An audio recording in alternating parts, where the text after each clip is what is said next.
Mon père est toujours à l'œuvre. Et moi aussi, je suis à l'œuvre.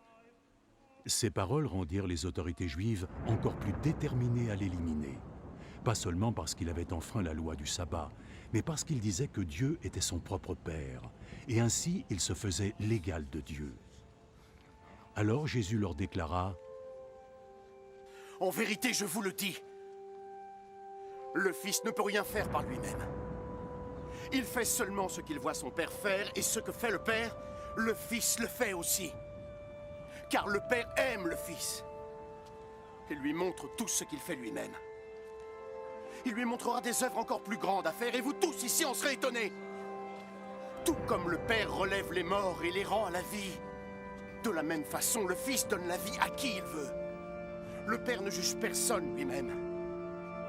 Il a donné au Fils tout pouvoir pour juger, de sorte que tous doivent honorer le Fils comme ils honorent le Père. Quiconque n'honore pas le Fils n'honore pas le Père qui l'a envoyé. En vérité, je vous le dis, ceux qui entendent mes paroles et croient en celui qui m'a envoyé auront la vie éternelle. Ils échappent au jugement, mais sont déjà passés de la mort à la vie. En vérité, je vous le dis, le temps va venir. Le temps est déjà venu où les morts vont entendre la voix du Fils de Dieu. Et ceux qui l'auront entendu vivre, tel que le Père lui-même est source de vie. De la même manière, il a créé son Fils pour être aussi source de vie. Et lui a donné le pouvoir de juger parce qu'il est le Fils de l'homme. Ne soyez pas étonnés de ça. L'heure approche où tous les morts entendront sa voix et sortiront de leur tombeau. Ceux qui auront fait le bien ressusciteront et vivront. Et ceux qui ont fait le mal ressusciteront et seront condamnés. Moi-même, je ne puis rien faire par ma seule volonté. Je juge seulement ce que Dieu me demande, donc mon jugement est droit. Parce que je ne cherche pas à faire ce que je veux, mais juste ce que veut celui qui m'a envoyé. Si je témoigne pour ma propre défense, ce que je dis ne constituera pas une réelle preuve à vos yeux. Mais il y a quelqu'un qui doit témoigner en ma faveur. Et je sais que ce qu'il dit de moi est vrai. Jean est celui que vos messagers ont rencontré. Et il leur a parlé au nom de la vérité. Je n'ai nul besoin du témoignage d'un homme, mais je dis cela seulement pour que vous soyez tous sauvés. Jean était comme une lampe, qui est pleine qui brille. Vous étiez désireux de vous réjouir de sa lumière.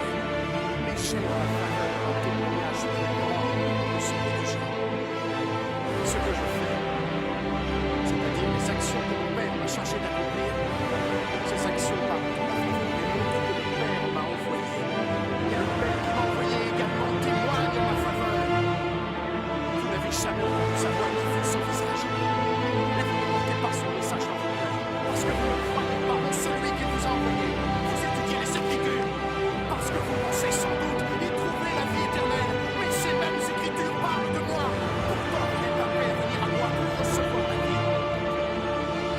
Je ne cherche pas les louanges des hommes, mais je sais quel genre d'humain vous êtes. Et je sais que vous n'avez pas d'amour pour Dieu dans vos cœurs. Je suis venu par la volonté de mon Père, et vous n'avez pas voulu me recevoir. Cependant, quand un autre viendra en son nom, vous le recevrez.